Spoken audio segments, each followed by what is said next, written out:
Prince Harry and Meghan, Duchess of Sussex, are back home, and Australia have their hearts.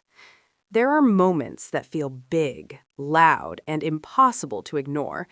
And then there are moments that are quiet, almost gentle, but somehow stay with you longer.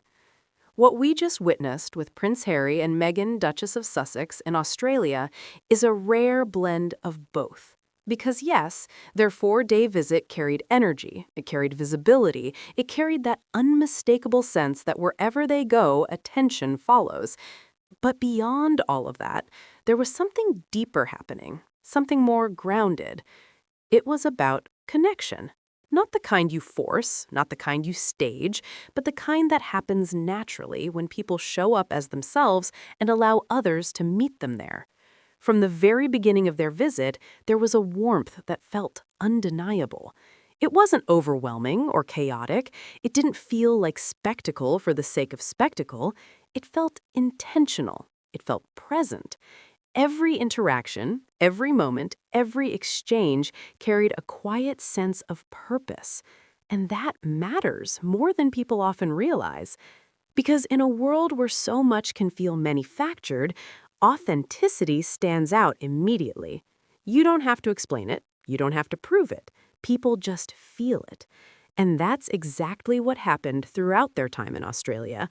There was a rhythm to it, a flow, a sense that they weren't just moving from place to place, but actually experiencing where they were, taking it in, connecting with people in ways that felt meaningful rather than rushed.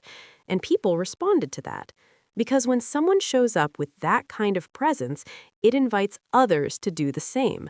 And that's where real connection begins. But what makes this story even more powerful is not just what happened during the visit. It's how it ended. Because after everything, the movement, the attention, the engagement, they didn't close it out with something grand or overly polished. They didn't try to control the narrative with a long explanation. They kept it simple. Australia, you have our hearts. That's it. And somehow that one sentence carried the weight of the entire experience. Gratitude, appreciation, connection. It didn't need anything more. And that simplicity, that's where the strength is. Because when something is real, it doesn't need to be over-explained. It just lands. And as the visit came to an end, something shifted. The public energy, the movement, the pace, all of it slowed down because they went home. And that's where this story becomes even more meaningful, because home is more than a location. It's a feeling. It's a space where everything settles, where you can take everything you've experienced out in the world and finally exhale. And for Meghan, Duchess of Sussex, and Prince Harry, that return home wasn't just quiet, it was deeply intentional. At the entrance, there was a simple but beautiful welcome home banner stretched gently across the doorway. Nothing extravagant, nothing overwhelming, just soft, thoughtful, and filled with meaning. A small heart placed right at the center, like a quiet reminder of what that space represents. And it's such a small detail, but it carries so much emotion. Because that kind of gesture doesn't happen randomly. Someone thought about that moment. Someone wanted that first step back into the house to feel special. That must be Prince Archie and Princess Lilibet in Grandma Doria. To feel warm, to feel like a pause after everything they had just experienced. And you can almost picture it without even needing to see every detail. That split second where everything slows down. The realization that they're back in their space, their world, their rhythm, and that quiet smile that comes with it. Because no matter how meaningful a journey is, there's something deeply comforting about coming back to where you belong. And it didn't stop at the doorway. Then, more thoughtful touches that carried the story of Australia into their home. There were children's books, bright, playful, full of life, the kind of books that invite curiosity, imagination, and joy. And that detail matters because it shows that the experience didn't end when the trip ended. It came back with them. It became something that could be shared, something that could be passed on in small, meaningful ways. There were also treats, carefully chosen, simple but intentional. Little pieces of Australia brought into their everyday space, not as display items, but as reminders, as connections, as something tangible that ties the experience to home. And when you look at all of this together, the banner, the books, the treats, it paints a very clear picture. This wasn't about spectacle. It was about care. It was about creating a moment that felt personal, grounded, and real. And that's where the emotional core of this entire story sits.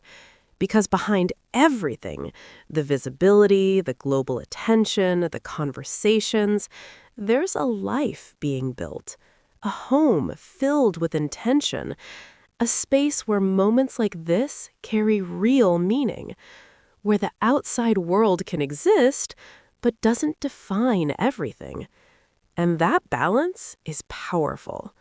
The ability to step into the world fully, to engage, to connect, to be present, and then to step back into a space that restores you, that centers you, that reminds you of what truly matters. And honestly, that's something people connect with instantly, because it's universal. Everyone understands the feeling of coming home after something meaningful.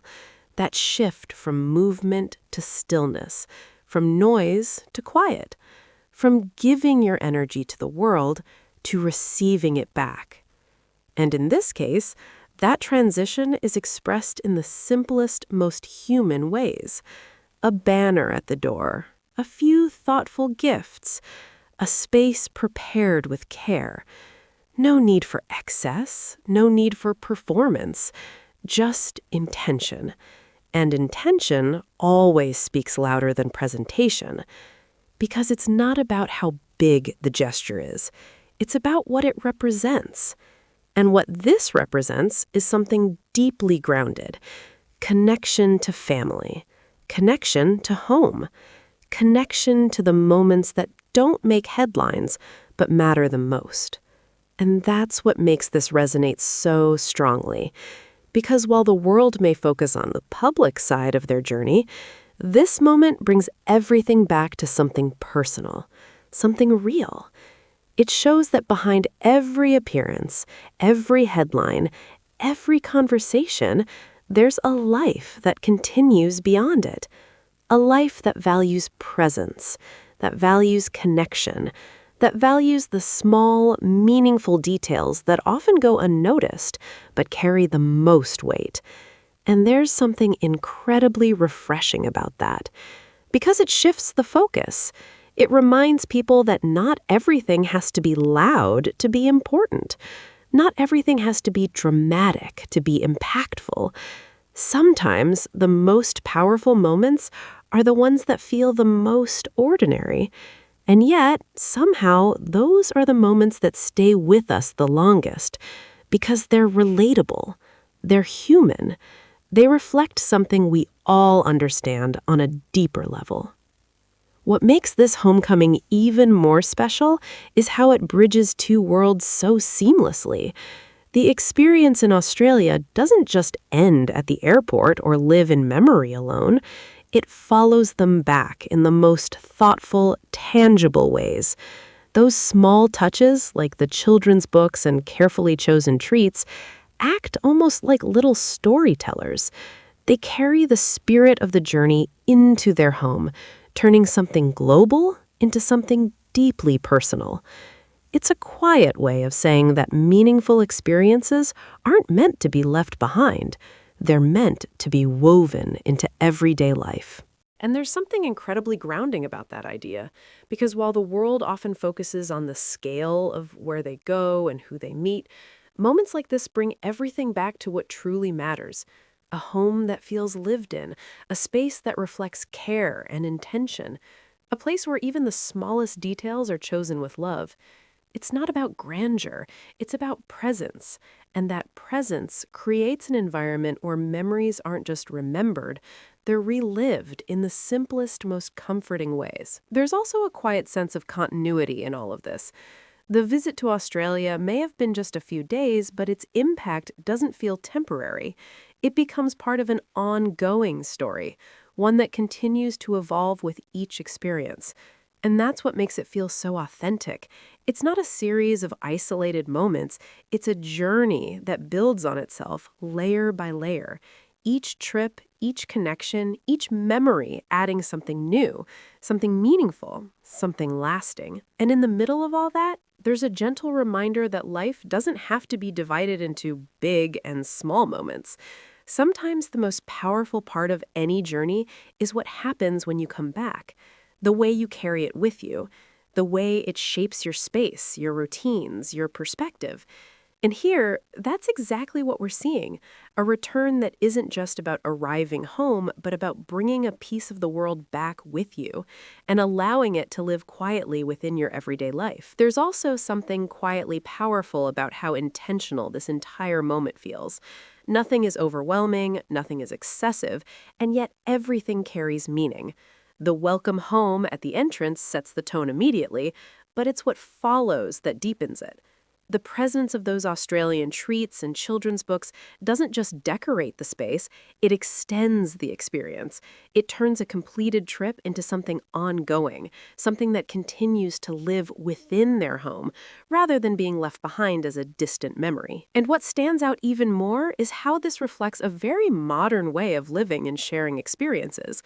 It's not about separating public life from private life completely, but about allowing them to complement each other in a healthy way. The public moments create connection with the world, while the private ones restore and ground. And here, you can see that balance so clearly. The energy of Australia doesn't disappear. It softens, it settles. It becomes part of something more intimate and lasting. There's a calm confidence in that approach that feels refreshing. No need to overstate anything, no need to prove anything, just a quiet understanding that meaningful experiences speak for themselves. And in this case, they really do. From the warmth of the visit to the thoughtful return home, everything connects in a way that feels natural, unforced, and genuine. It's not about making a statement, it's about living one and letting people feel it without having to say too much at all. And as this chapter of their Australia visit comes to a close, it doesn't feel like an ending. It feels like a continuation, a natural progression, a reminder that this journey isn't just about where they go, but about how those experiences shape the life they're building. Because every trip, every connection, every moment becomes part of that story. It adds to it, it deepens it, it gives it meaning. And then it comes back home, not as something separate, but as something integrated, something that becomes part of everyday life. And that's what we're seeing here. Not just the end of a visit, but the continuation of a life that blends public experience with private meaning in a way that feels intentional and grounded. And maybe that's the real takeaway from all of this. Not the scale of the visit, not the attention it received, but the way it ends. Quietly, warmly, with a sense of gratitude that doesn't need to be amplified to be understood. Because in the end, what stays with people isn't just what you do, it's how you make them feel. And right now, that feeling is simple. It's warmth, it's appreciation, it's the quiet kind of joy that doesn't need to be announced because it's already felt. Thank you for watching, and I will see you in the next one.